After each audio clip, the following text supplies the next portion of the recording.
very good evening to you. Welcome to Daytona for the CoppaShellR1 here. Finale Mondiale from Ferrari for 2016. Under the lights, we have some 41 458 Evos who will be making their way onto the pre-grid down in the pit lane. And this is where we are then in Florida, US of A for the World Final Weekend, Finale Mondiale 2016. Daytona, races.ferrari.com is where you find all the information as we see the cars making their way to the grid lineup now. And what a fantastic backdrop to this 5.729 kilometer circuit it is. There is the Hublot safety car waiting to lead the cars away on what I think will be 2 rolling laps before we get the race underway. Delighted to welcome alongside me top GTE racer from the WEC, James Collado, where we meet but once a year, and it's always at this occasion. Once a year. Once a year. That's all. You never invite me. Why? What have I done to you, friend? Nothing at all. Oh, okay. We look at the Canadian racer, Rick Lovett, who has done a brilliant job. Now, very interestingly, James, European racer, he's based in Canada, but has taken part and was here as part of the sport for the Rolex 24 earlier this year to get track time here at Daytona. And it proves that it works because he's gone P2 in qualifying, so he's got a front row start because this is such a unique track, isn't it, James? Yeah, very unique and very hard to set up a car because you've obviously got the long banks and long straights, but then you've also got the infield, so it's a compromise between, you know, gripping the corners or straight line speed, so tends to make the racing quite interesting. Yeah, it's a fast track, really quick. I think what will also make it interesting is 44 cars out there on track. Obviously, it's a big track, 5.729 kilometers, as we know, which uses the infield section as well as parts of the Speedway Oval and big parts of the Speedway Oval, where it's banked to 31 degrees. And the grandstands that you saw just a few moments ago, capable of holding some 105,000 people. It's a heck of a place as we go on board with Fons Skeltermar then, one of the European racers from Kessel Racing. Let's take a look behind the scenes at this circuit right now.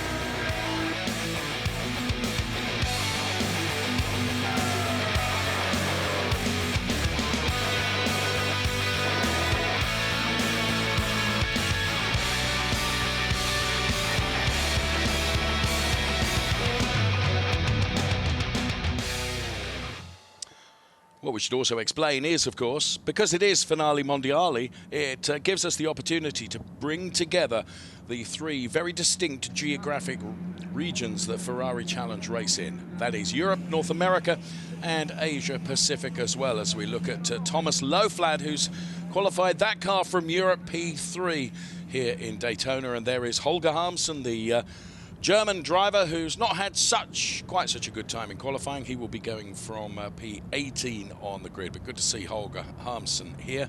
And Corinna Gosner to the very right of your picture, you can see in the pink winged car as we take a better look at Corinna Gosner, who leads the Ladies' Cup, which was a unique cup formation because of 3 lady racers in CoppaShell this year. Stand by, we're not far from the race getting underway.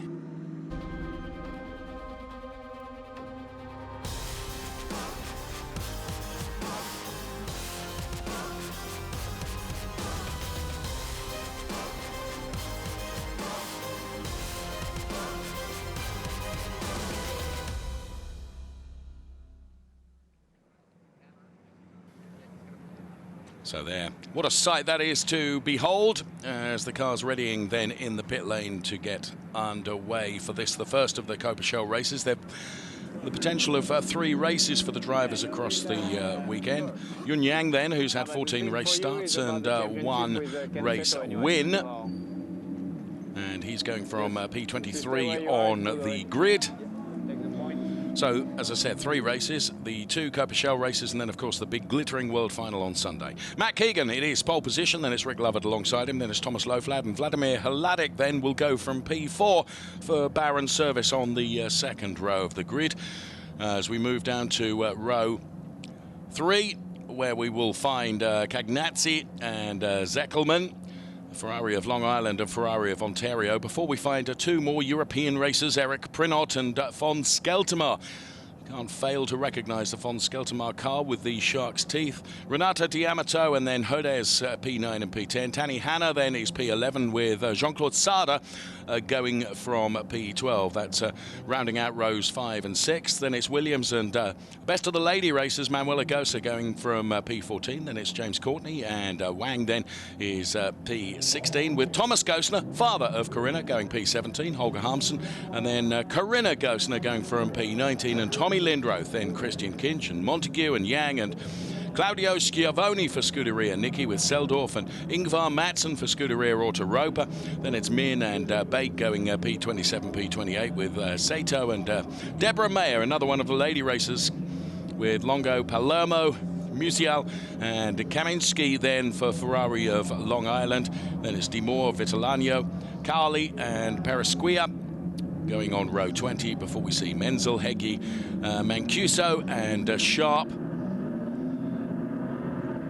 bringing up the rear of the grid. 22 rows of Ferrari 458 Evos as the Hublot safety car leads them away. And of course, James, something very special also about Daytona and for the Ferrari challenges, it's the last event of the 458 Evo car before we move up to the 488, a car you know well. Indeed, yeah. I mean, two quite different cars. I mean, the new one's obviously a whole new project for Ferrari with a turbo engine, and there's a big difference. I had to change my driving style quite a lot, and a lot of development went into the new 488, but I must say I bet all these guys are really looking forward to it because it's a fantastic car. It really is a step in terms of aerodynamics, and yeah, they're going to love it. They really will. Well, that grid of 488s we expect in the Ferrari Challenge for next year. 2 formation laps then, and what's interesting here is the first formation lap is taken at a certain pace, then they slightly increase the pace for the second formation lap as well, and it's those drivers that will put heat into the tyres. Is there a problem there for Holger Harmsen, who's seemed to be waving from his car there? All the social media on screen for you now, where you can be part of the Ferrari Challenge. It's the infield section that we're looking at right now as the cars make their way through on their first formation lap. Matt Keegan it is then that leads the way because, of course, he will be going from pole position. But Rick Lovett, the Canadian racer, will want to finish the season on an absolute high. And, well, the potential is there for him to do very, very well here. So one to keep very much an eye on. We're looking back from that Rick Lovett car now at Thomas Loflad, who's going from P3, and then it's Vladimir Hladek going from P4. Rick Lovett missed out on the last round of the Ferrari Challenge, which took place at the Jerez circuit in Spain. There was no way he was going to miss this one. Von Skeltermar we're on board with now. Another Kessel driver, because Rick Lovett drives for the Kessel team as well. Ronnie Kessel is here this weekend also, as they make their way now off of what is effectively turn number 6 and back onto what is Speedway 1, really. And then you get to see the full 31-degree banking in full effect. And I'm told, James Collado, that were you to try, which clearly I haven't, you can't walk up the banking. It is too steep. It's really steep. I remember the first time I drove it, it's you get the weirdest feeling. It's so steep, but it's also so fast. But after a few laps you get used to it. But yeah, you literally cannot walk up to the top. I mean, I spent 10 minutes with my teammate trying to do it. It's the sort of thing that I would expect you to do. I know, but no. And when you're going round that banking, James, knowing that hugely unforgiving concrete wall is there, I mean, that's formidable. And does that give you another sense of, whew, I'm pushing, but...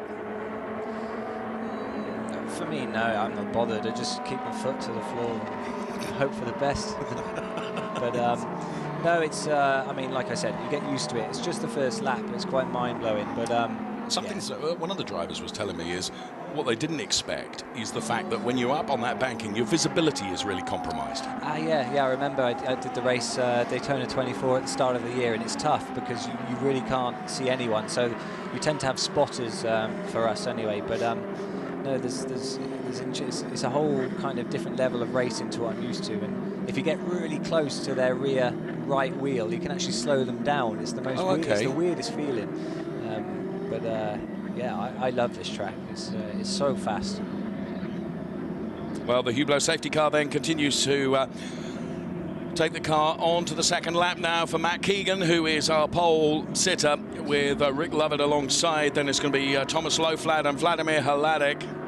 So we're getting close to the race getting underway. 30 minutes of hot rock action to come here at the Daytona Raceway for the CoppaShell category of the Ferrari Challenge. What a season we have had, and what a season we have in prospect next year, as well as the 458 Evo car bows out, and the new car of choice will be the 488 in the Cassell garage. You can see there the tension beginning to rise, because one of their drivers, Rick Lovett, is P2, and well, Matt Keegan, who is from the North American series with great experience of this Daytona circuit, but Rick Lovett knew that to gain track advantage, he should take part in a couple of North American races as a guest, as he is a European driver, despite coming from Canada. And his knowledge, therefore, of Daytona is pretty strong as well. So it will be interesting to see whether, going into turn one for the first time of asking, whether Rick Lovett will try and put a move on Matt Keegan. We will see in but a few moments' time. We have the floodlights on, of course, here. The floodlights are only running at 25% capacity. When it's the big NASCAR event and they crank it up to 100%, they actually have to warn the city of Daytona for the power supply. And we have some other fun and fascinating facts about this Daytona circuit, which we'll bring you during the course of the race, including where the aggregates came to build the banking. Von Skeltermar we're on board with now, the Cassell driver, who is going from P8 on track, but he's P3 effectively in the European, because once again we have all of the geographic regions represented: North America, Asia Pacific, and Europe. So the cars will grid up now behind the Hublot safety car. They're up high on that banking now. What a phenomenal sight under the lights here at Daytona as we are about to go racing. Holger Harmsen going up very high on the banking there. And where during the course of the race, to set up a move going into turn number one, you need to be thinking about that when you rejoin the speedway following the chicane. Okay, here we go, heading towards the green flag then, and the start of this CoppaShell race. The green flag flies and we are away and racing. Rick Lovett high outside at the moment, and tucks in behind the Matt Keegan car. Around the outside of Thomas Loflad goes Vladimir Hladek. That's never going to work, and Thomas Loflad is untroubled by that. But it is Keegan that leads, and this 44-strong grid of cars make their way for the first time onto the infield section of this Daytona circuit. Manuela Gosner, Corinna Gosner, and Thomas Gosner, all three members of the family. There is Christian Kinch in the number 128 car. He's trying to make good as well and move himself up from that P21 starting position. At the moment, Rick Lovett looks to be a little bit of a cork in a bottle, because they're all lining up behind him. The all-yellow machine there of Holger Harmsen, and there's the diminutive Tommy Lindroth as we see one car off. And that was the car of Carl Williams just taking to the grass. So they make their way back onto the speedway now, having completed the infield section, and really crank up these 458s, the 4,400cc power plant that propels these cars. It does so around this 5.729 kilometer circuit. Matt Keegan then ahead of Rick Lovett, and someone there is not going to be able to make the chicane. Well, we keep our eyes on Rick Lovett whilst all heck was breaking loose behind there, James Collado. That could have been a real problem. Yeah, it's a bit of a moment there, wasn't it? Just a bit. God, there's so many cars, but no, clean, nice and clean really so far. I mean, yeah, it's nice to see that, and yeah, let's see what happens. Okay, well, the Trofeo Pirelli race that we had around about an hour ago featured a safety car for damage to Martin Nelson, who had a severe blowout, and his car had to be recovered. We can see Von Skeltermar there on the back of Eric Prinot. Von Skeltermar going wide, and Von Skeltermar could lose out on a place here, but no. manages just to be able to defend that from Tanny Hanna in car number 157. There was Tanny Hanna really having a go. And on board with von Skeltermar. There you can see the dust being kicked up ahead of him. Eric Prinot, it is the car that's ahead of von Skeltermar. Eric Prinot, who's had an interesting season this season, as the 173 car of Corinna Gosner, then one of the lady racers that we saw in focus just a couple of moments ago. So the race being led by Matt Keegan, then it's Rick Lovett, then it's Thomas Loflad. Cagnazzi is P4, then it's Vladimir Hladek.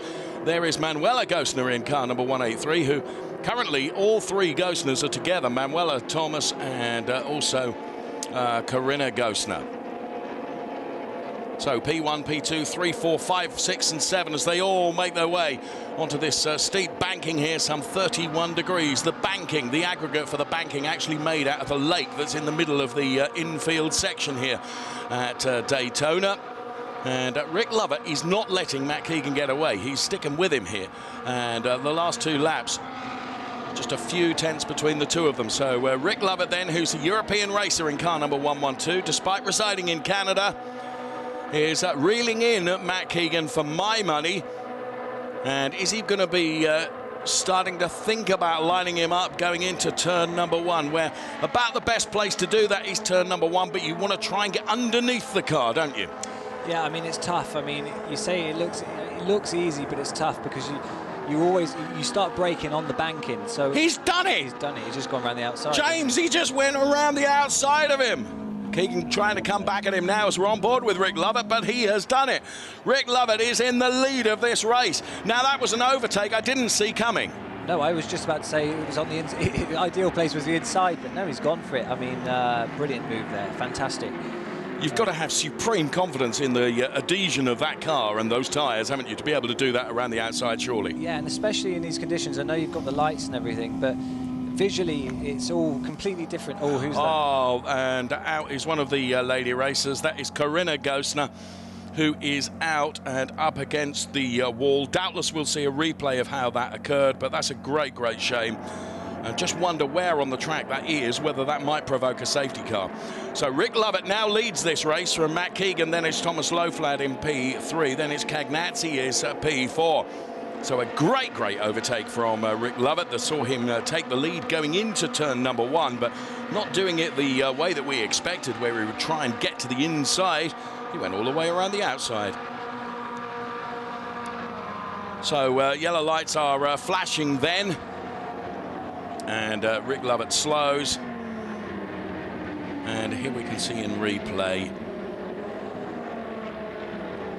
Well, that was the overtake and, well, executed absolutely perfectly. I think he was already in front. I think he was literally just protecting his line there to stop him from redoing the move.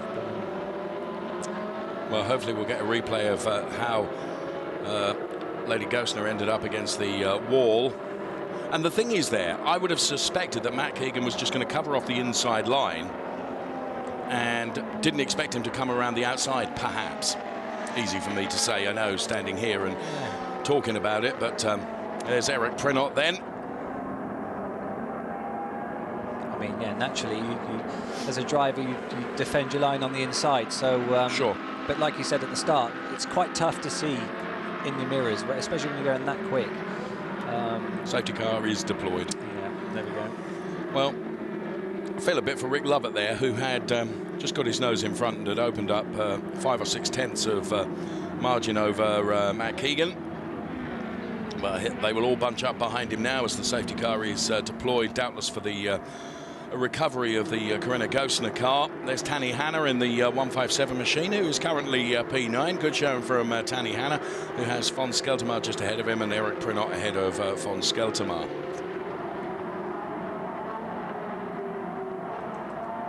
So 10 minutes into the race, safety car is out and now leads them away. Madam Starter aboard the podium there, the starters rostrum. And we're on board with the Hublot safety car and Rick Lovett for Kessel Racing then, who is leading the way following that bold move around the outside. And he'd got it done before going into turn 1. Fastest lap, incidentally, comes from our driver that's P4, Cagnazzi. Here's a replay of the start then, as the safety car peeled off.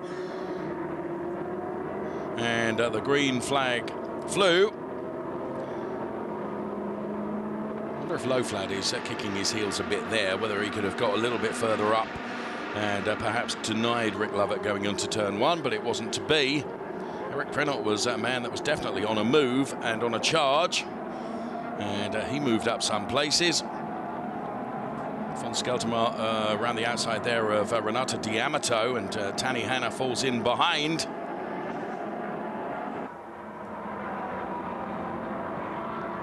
And we go on board with Von Skelterma, who is currently running in P8. The inside of the Evo 458 then, engineered by Kessel Racing. Through this chicane. And there is Manuela Gosner and Thomas Gosner together, daughter and father. And there our race leader for CoppaShell Europe, Rick Lovett, and leader of the race overall, gentleman racer.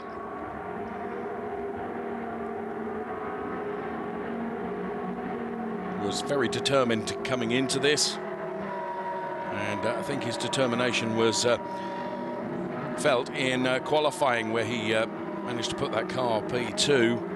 Very, very good showing from Rick Lovett. And leader in CoppaShell for North America is Matt Keegan, then representing Ferrari of San Francisco. No word yet on when the safety car is going to come in. I'd like to have seen why Corinna Gosner ended up against the wall, but we've still not seen a replay of that. And there is Thomas Loflad, who is running P3 in the race overall, but is P2 in the Shell Europe standings in this race thus far.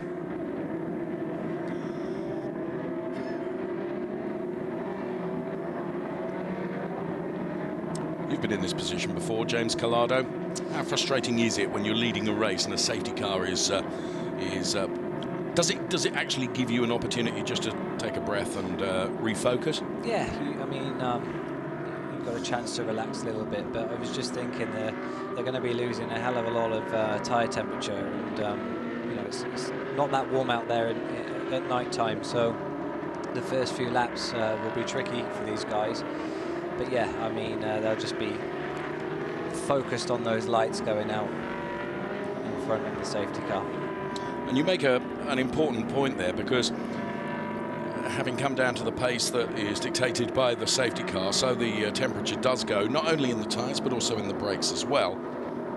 If you hammer it too hard straight at the restart, perhaps you're not going to have, the tyres aren't going to be up to temperature, are they, James? No, and just from previous experience here, it's tricky. The straights are so long that everything cools down, and it makes braking into the bus stop and into the first corner really, really tough. So I guess they'll all be driving with a little bit of caution anyway, but this definitely makes it very tough. Okay, so the safety car continues to stay out at the moment. Where are we? 19 minutes of the race duration remaining. It is the first of the CoppaShell races across the course of the weekend. Now the drivers get 2 races. The safety car is coming in this lap. Drivers getting 2 races in the normal championship, for want of a better word, and then of course they get the opportunity to be in the glittering world final as well. I've titled the Gold Roof Race, really, to see who is the best across all 3 regions, North America, Asia Pacific and Europe as well.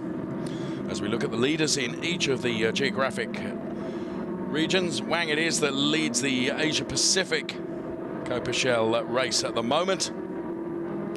So with the safety car coming in this lap then, the driver's going to need a couple of laps to get everything back up to temperature once again. Rick Lovett it is that will go from his lead position. Will Matt Keegan fancy his chances perhaps going into turn number 1 to wrestle that lead back again? Just look how Cagnazzi is right on the back of Thomas Loflad, and actually on the back of Ignazzi is Vladimir Hladic, very nearly collided with that car. So safety car peels off, then it's down to Rick Lovett now to control the pace of this restart. That's true, isn't it, James? Yep, and it looks like he's gunned it already. Here we go. Eric Prenot and Fons Skeltermayer are side by side as the cars get back up to racing speed and head towards turn number 1. Rick Lovett lights up the front brakes and executes it absolutely perfectly from a restart perspective. Rick Lovett leads from Matt Keegan, then it is Thomas Loflad in P3, and the rest of the 43-strong pack following in formation. Fons Skeltermayer, I think, ahead of Eric Prenot now. Holger Harmsen with a bold move on the inside of the 596 car of Wang. Holger Harmsen made that move stick. I think he did. So the German driver, Holger Harmsen, good to see him back out in the Ferrari Challenge. Has been in nearly every one of the rounds this year. He's now following the 377 car of James Courtney. So it's P15 and P16. But P1 is this man, Rick Lovett, who is leading the race and is out on the banking right now. The sound of these 458s powering their way around this Daytona Speedway circuit is absolutely fantastic. Trying to get a draft off the front of the car ahead as we see out the 108 car of Deborah Mayer. It's the second of the 3 lady racers that we see out, and also in strife the Thomas Loflad car.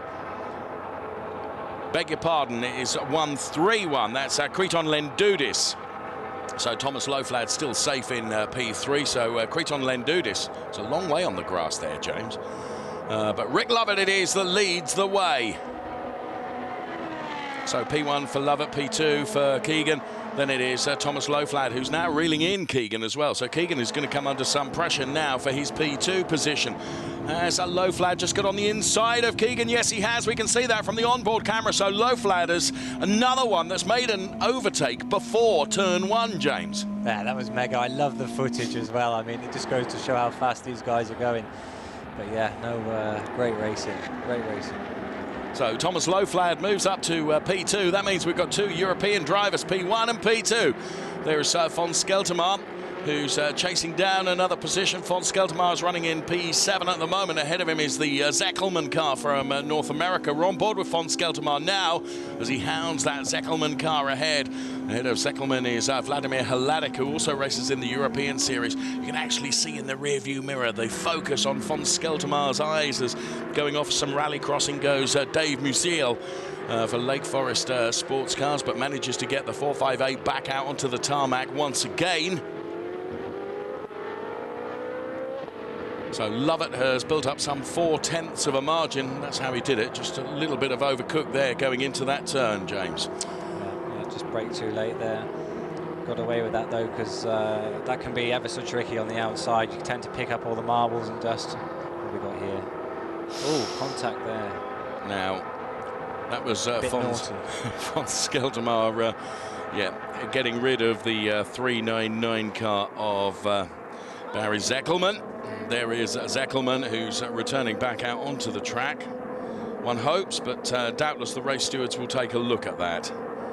Deborah Mayer then, who we mentioned earlier, sadly out for Scuderia Nicky.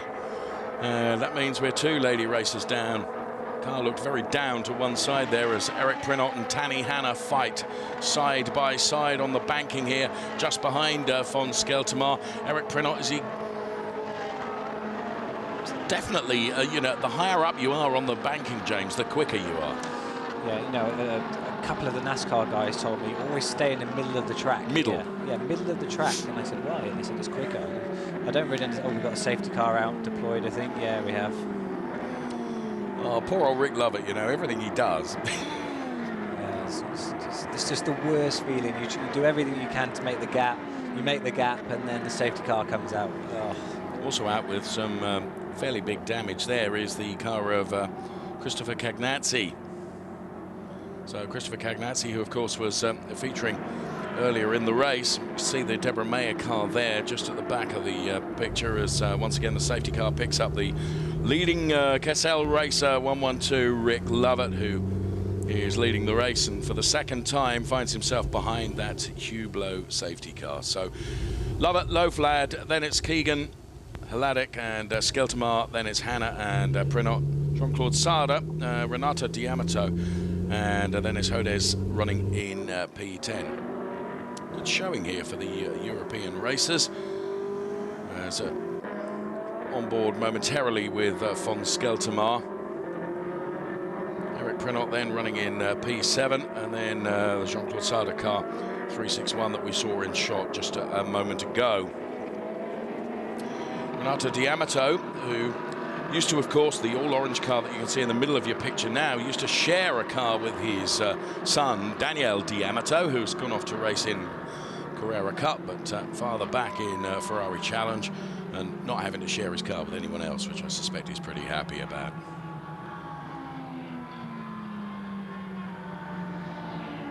I love it. Ooh. Oh. So that was on the exit, wasn't it, of turn number 6, going back onto the speedway. I'm trying to work out what happened there. I mean, he was quite a long way from the track there. Maybe just outbraked himself, I'm not sure.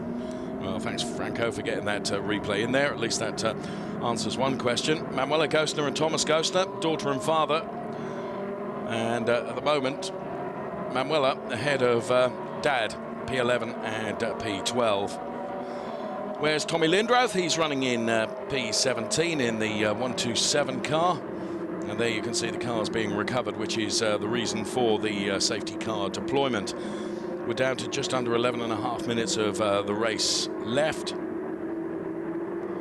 And Rick Lovett then, once again, finds himself looking at the back end of the Hublot safety car. Just wonder, because last safety car, of course, it was Matt Keegan, right behind Rick Lovett. I just wonder whether Thomas Loflad will fancy his chances here when we do eventually get the safety car back in. We will see. With the way that the recovery operation was going on, I reckon we've got perhaps another this lap and maybe one more behind the safety car before that recovery is completed. There you can see the pit lane here on the tri-oval part of this Daytona Speedway. And the phenomenal Finale Mondiale logo in the grass that is between the pit lane and the circuit itself. Now, I mentioned earlier on, whether you're aware of this fascinating fact 44, James, that the aggregate for the banking here at the Daytona Speedway was made, or rather, was pulled out of the ground, which is why we now have a lake on the infield. Okay. There you go. Didn't know that. Did you not know that? Something every day. There you go. Yes, apparently so. And the floodlights for this race are running at 25% of their capacity, because when they crank it up to 100%, for the big NASCAR events, they have to tell the power company to compensate for the rest of the city, otherwise their lights would dim and the kettle wouldn't work. Okay. I mean, it's... that was 45. I'm looking out the window and you said it's 25%. It's already quite bright. It is. I mean, imagine... well, you've driven under them at 100%, presumably. Oh, have I? I don't know what they were. Yeah, I think so. Maybe I did. I don't know. I can't remember. Yeah, you certainly don't... it doesn't look unbright, does it? It's bright. I mean, it looks like daylight out there. And, but like I was saying earlier, I mean, it's different light, and it actually really does affect you. Does it? Yeah, I mean, it's like driving in the dark more than the daytime, and yeah, you know, visually it changes the way you turn in, the points you brake at, and just makes their life a little bit harder. Right. Makes our life ever more entertaining, though, because there's something so romantic about watching racing under the lights. Indeed, and I love the glowing front brakes. I wish I had that in my car. It just looks cool. It's really interesting when you look at the, some of the shots that we've seen. Some front ends glow more than others, and that presumably is, as a driver, you can adjust the brake bias, can't you, between how much braking goes to the front, how much braking goes to the rear. Is it fair to say, James, that some drivers prefer having sort of a looser rear end than a looser front end, and you would use your brake bias to adopt that, wouldn't you? Yeah, of course. I mean, and it also depends the way they brake. Some people will left foot brake, some people will right foot brake, and you tend to get left foot brakers brake much harder than you do with the right foot brakers. So there's a lot of different reasons. But like you said, brake balance is key to the handling of these cars, especially in the Ferrari.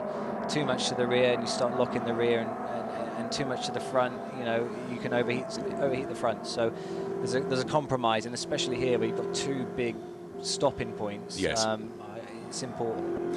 And does that make your decision for you? Because here, as you say, they're very, very heavy braking zones, and you naturally do not have the same level of power in one leg as you do the other one. So from a braking exertion point of view, are you disadvantaged perhaps by using your weaker leg, James?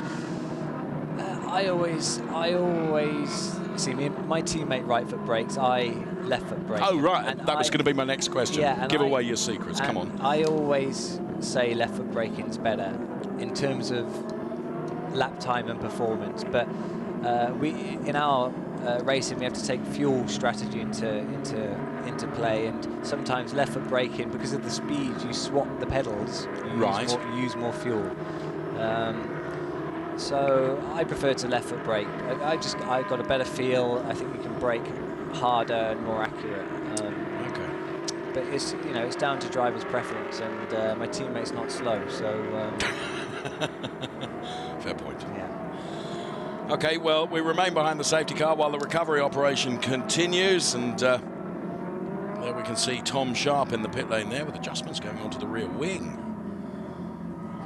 Almost looked like a rear wing replacement going on there. Rick Lovett then, who is the leader of the race and leader of the European CoppaShell, and he for sure is one that has not got a problem in pushing the power down onto the brake pedal, as we saw those discs light up. Leader for North America, also doing the same, is Matt Keegan. Stunning pictures there. Really interesting, looking at those brake discs, James. There's kind of two lines of light rather than it being all the way across. Does that mean that the pad is wearing at a different sort of rate on the disc? That's probably, I should ask an engineer, shouldn't I, not a driver. I think you've got me on that one, but I would suggest it's just the way the pads are working on the disc. Okay. But yeah, can't really give you a good answer on that one. So now, for my money, the lights are out on the safety car. Yes, we get it on our screen that the safety car is in this lap. Oh, it's going to be a 5-minute dash for cash, isn't it? What's 5 minutes going to give us? Lap time, what, 3 laps? 3 laps maximum. Okay, well, they're going through the bus stop now, or that part of the circuit. Safety car will peel off into the pit lane, and we'll be back to Rick Lovett will control the... And it's he who controls the pace of the restart. Now, he did it really well last time around. You don't always get it right, do you, James? No, and you can't really do the same thing twice. No. Because, we'll see what he does, but he kind of got on the throttle really early last time. Maybe he'll delay it a bit more this time. Let's see. Definitely groups up more this time. And look how hungry Loflad is to try and anticipate when Rick Lovett is going to nail it. He's gone. So Rick Lovett puts his foot to the floor then. Eric Prinot tries hard to go around the outside of von Skeltermar. They brake really heavily now into turn number 1. Rick Lovett from Thomas Loflad. Eric Prinot then trying to take a look at von Skeltermar. In fairness, it's not Eric Prinot. Of course it isn't. It's Vladimir Hladek in the 144 car. And there is Eric Prinot, who is actually behind Tani Hanna. We're on board with von Skeltermar, who's P2 in the European race at the moment. Fast corner, that left kick. Very. So von Skeltermar in the 177 car. Rick Lovett is still leading, being hounded though by Thomas Loflad. 3 3/4. Well, Loflad has got past Rick Lovett. Loflad is now leading. Oh. So where did he do that then? Well. Wow, fantastic. And look how he's escaping up the road now. He must have made a mistake or something. Must have. Well, hopefully we'll get a replay of that overtake, because Loflad just noticed it at the back of the picture that Loflad had got past Rick Lovett. So Rick Lovett now relegated to P2, and Matt Keegan P3 with von Skeltermar. Good showing from von Skeltermar running in P4. Thomas Loflad lights up the front. The back end looks really skittish, actually, as he's pushing so much through that car, and he has got some incredible pace as Thomas Loflad, as he really has left Rick Lovett in his wake. So where and when did that overtake come? Thomas Loflad leading the way now in CoppaShell Europe. And there is the leading car. You'd think it was daylight from that. And look at just how happy Stylev Squadra Corsa are at that. So the team absolutely chuffed to bits. Ronnie Kessel, I guess, for Kessel Racing will not be quite as chuffed because he's seen the lead go away from Rick Lovett. But for my money, Rick looks like he's beginning to try and claw back. But we've got merely 2 minutes of this race, and there's a big spin there for the 387 car of Rich Bayek, who manages to get it to safety. Still a bit of debris on the track there. Another car involved in that as well. We could just see off picture there. So the 387 car now managing to turn around, but it did look like it had been collected, James. Yeah, and he's got damaged suspension there. I could see the right rear was destroyed, so I think that's probably his race over. In the meantime, Loflad continues to lead and has built an 8/10 margin over Rick Lovett. And there you can see as the cars are up there on the banking, Matt Keegan running in P3. Now, is this going to provide any answers? Whoa, no, we didn't quite see how it happened, did we? Also involved in that, I think, was the car of Jeff Palermo. Is that a move for the lead? That was. Now, that was a little bit on the grass as well, wasn't it? That was late.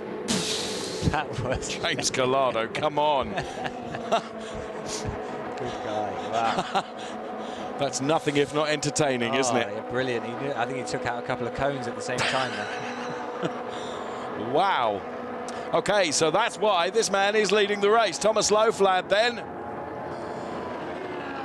And this will be the final lap for Thomas Loflad with Rick Lovett in P2, Matt Keegan in P3, and Keegan is beginning to hound Lovett now. Von Skeltermar is P4 with Vladimir Hladek behind, and Von Skeltermar is looking for that final podium place in the race overall.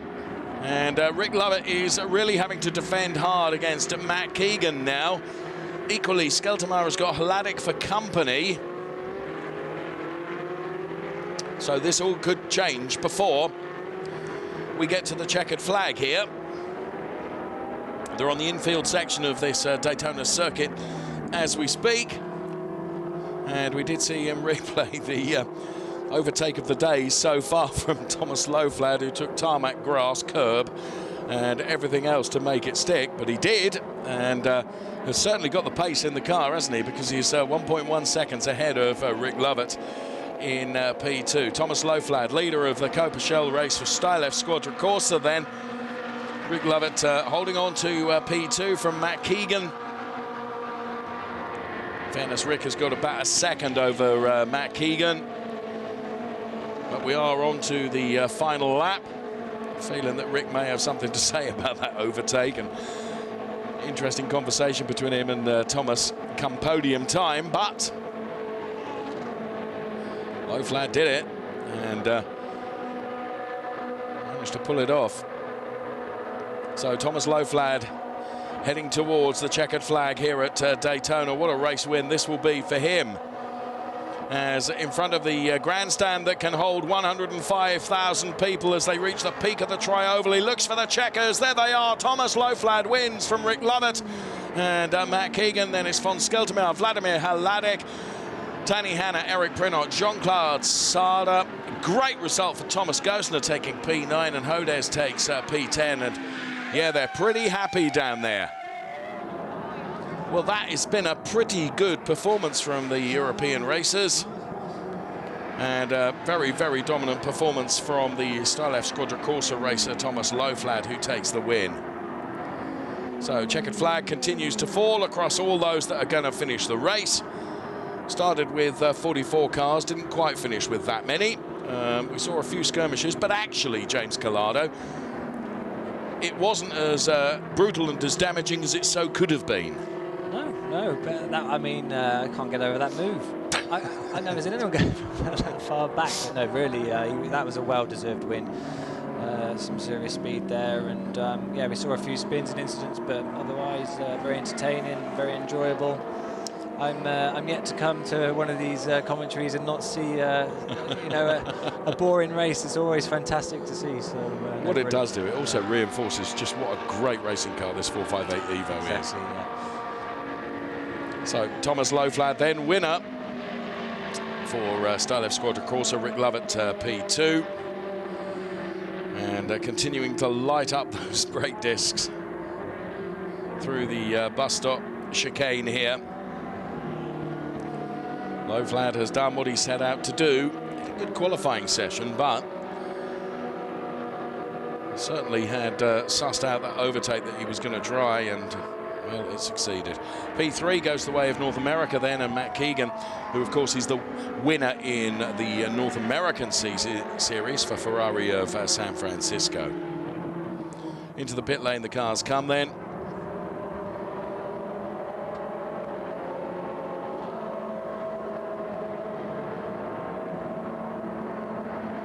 And there is the Matt Keegan car.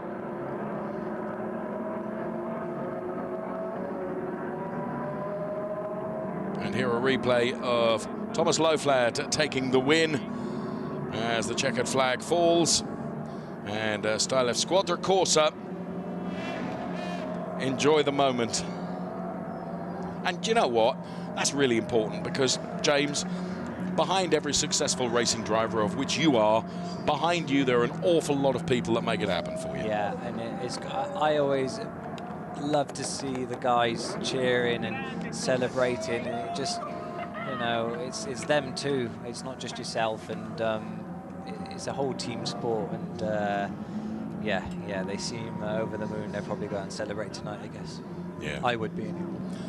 I think so. Yes. So the classification then in full for you, and we'll bring you a snapshot of the highlights of that race as well. 30 minutes of race action from CoppaShell, and there the celebrations continue, complete with a driver now, Thomas Loflad in there. And there is Rick Lovett, and they get together there. No. Oh, let's listen in. Too much of a risk there. Too much of a risk. Yeah, sure. My steering is on. Yeah, I think he said he was too aggressive. Oh, yeah. Well, you got to be aggressive sometimes. And we've got some penalties being awarded here, including von Skeltermar overtaken before the start line.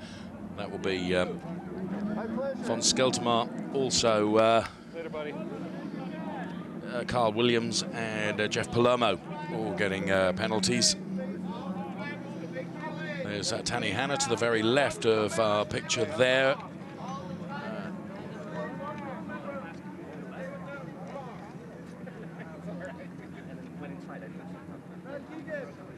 And all the drivers down there.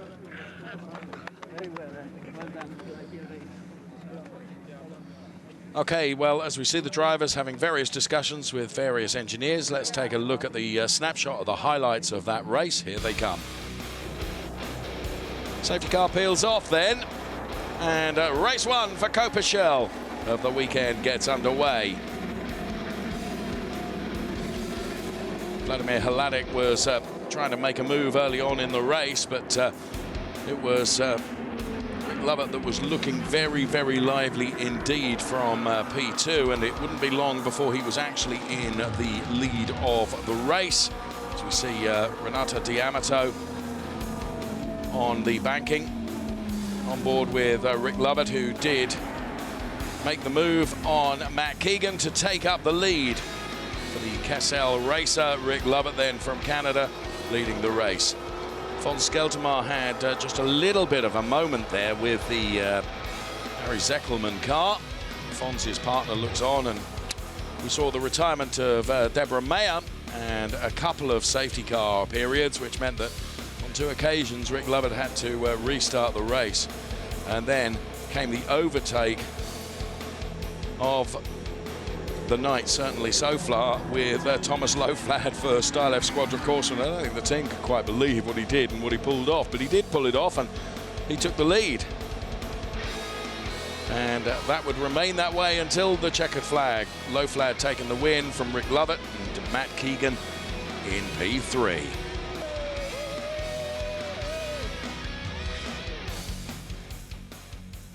So the cars all assembled there in the pit lane, and drivers making their way off towards the podium. See Manuela Gosner there, walking away. Various discussions going on. Sometimes I just wish that we had one of those big boom microphones down there that could cover every inch of the pit lane so we could hear the conversations, James. Because I'm sure, and you know, you will be the narrator of many of those conversations that you have at the end of the race. Some of the things that are said, you know, it's really interesting. Yeah, I mean, judging by her body language, yeah, maybe a little bit annoyed at something there, but yeah, it's, you know, it's an emotional sport, and yeah, after every time I jump out the car, there's always a different emotion or something to say or someone to blame. So yeah, you know. So the winner then, Thomas Loflad for Star Left Squadra Corsa, following that overtake, which we did. Luckily, we were able to hear Rick Lovett saying it was just too risky, but you know what? He was going to go for it, and he did go for it, and he's won the race. So Matt Keegan then, who wins for North America. Thomas Loflad, of course, one of the European racers. We race in Europe, North America, and also Asia Pacific, and therefore all three regions are represented. And it's Wang who's the best of the Asia Pacific drivers, who actually finished down there P15, which shows how dominant the European and the North American races have been in CoppaShell, James. Yeah, yeah. I mean, yeah. I mean, to win from P15 is something in itself. But no, I mean, the Rick Lovett, Thomas Loflad conversation was continuing there. I missed that. But yes.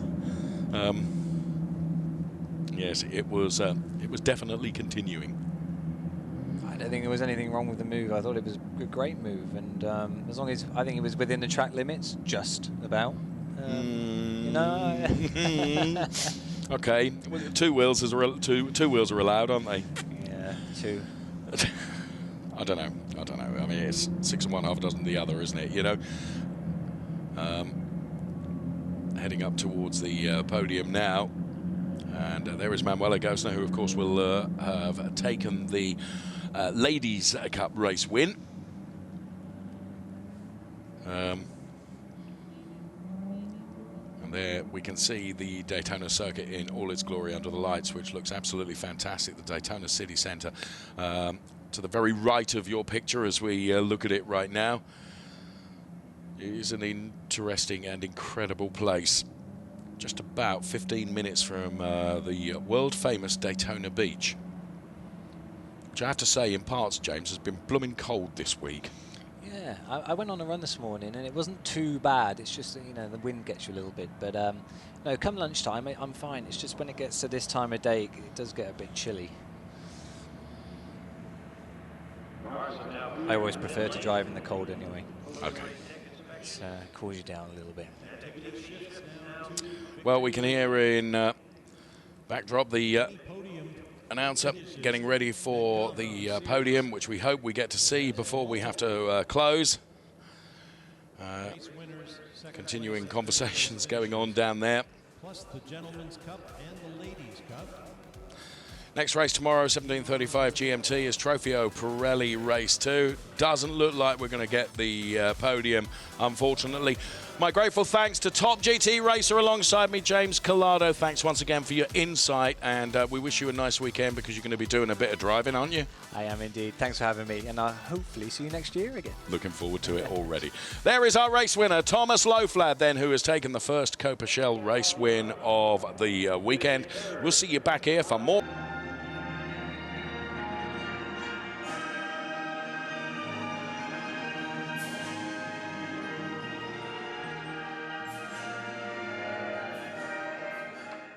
And to present our trophy, official Ferrari driver, third place finisher for the Czech Republic, Vladimir Kaladik.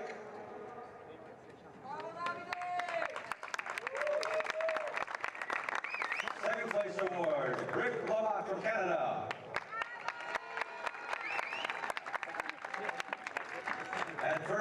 CoppaShell, Europe, Thomas Loflad of Germany.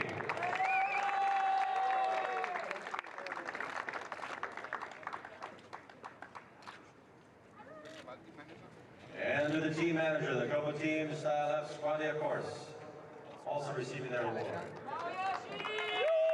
Gentlemen, Coppa Gentlemen Award, second overall in the race, Coppa Gentleman Rick Flavat, receiving the Gentleman Award.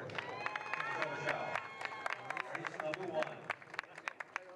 And for the ladies, Coppa Ladies, Manuela Gostner receiving her trophy from David Rigon, official Ferrari driver.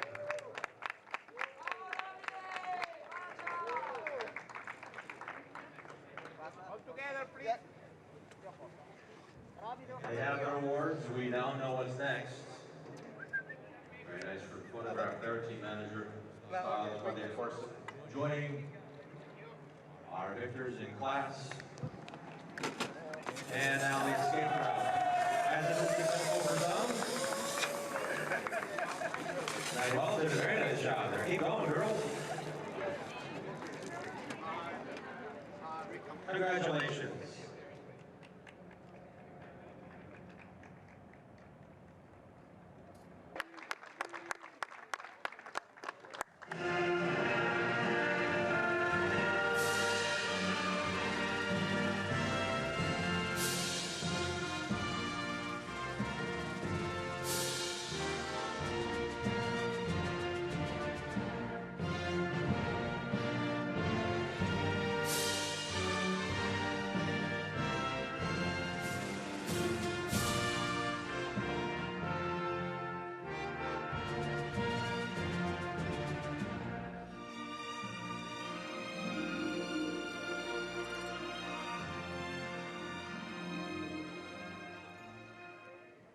And to present our trophies, we welcome back to the podium official Ferrari driver Giancarlo Fisichella.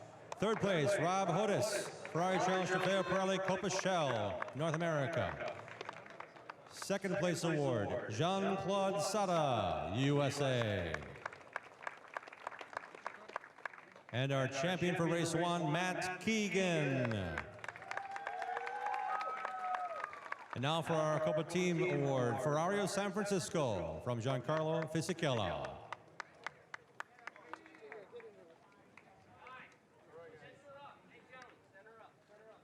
Oh, yes, getting into position for a memorable moment here. These gentlemen certainly want to be back tomorrow afternoon in their very, very coveted victory lane at the World Center of Racing. Gatorade Victory Lane trophies now being awarded to the CoppaShell North America.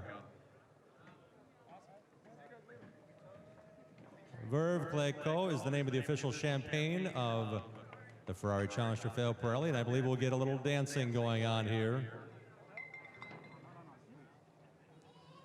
There's a clink and now the spray. Enjoy, boys. Well done.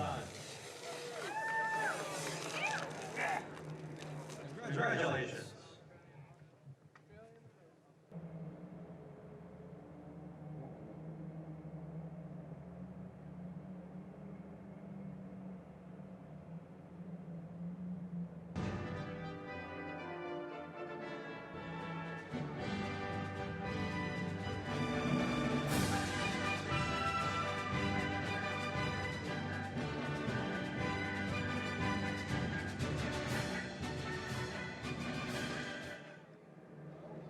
And to present our trophies for the Ferrari Challenge Trofeo Pirelli CoppaShell Asia Pacific, welcome official Ferrari driver Sam Bird, who is now presenting third place trophy to Zhao Ming of China.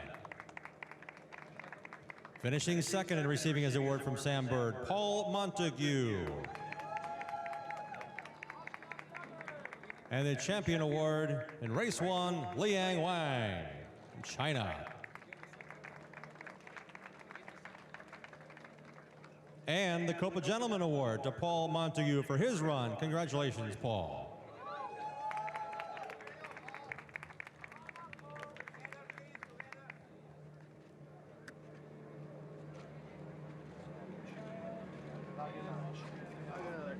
Flags of each podium finisher representing them standing at their right here on the podium. As the flag girls exit, so does the champagne from the Veuve Clicquot bottles. How does that taste in Gatorade Interlane at the World Center of Racing? Congratulations to the Asia Pacific podium here in CoppaShell. Double X cars, the XXK machinery, now on track. We hope you'll stand by as all of the track activity continues into the evening here, but at this point we will wrap up our commentary and we will expect to see you tomorrow morning at 9 a.m. for qualifying for the final regular season rounds of the Ferrari Challenge, Trofeo Pirelli and CoppaShell. For now, have a great evening, everyone.